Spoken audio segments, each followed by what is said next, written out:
સુરત શહેરની crime branch પોલીસે Bhestan garden પાસેથી આરોપી રાજુ શેષનાથ ગોંડને હાથ બનાવટના દેશી કટ્ટા સાથે ઝડપી પાડી.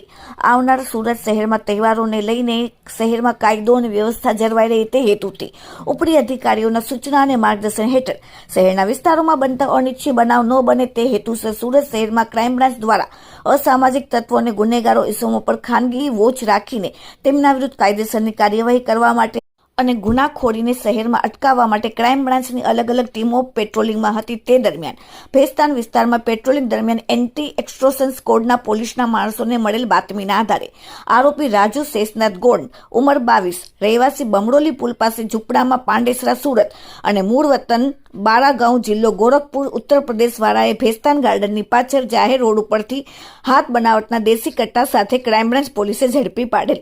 આરોપી રાજુ ગોંડ પોતે ઉત્તર પ્રદેશ ગોરખપુરના મેળામાં રમકડા વેચવાનું કામ કરતો હતો અને આશરે 2 મહિના પહેલા પોતાના વતનથી દેશી કટ્ટો લાવેલ હોવાની પ્રાથમિક કબૂલાત કરેલ છે.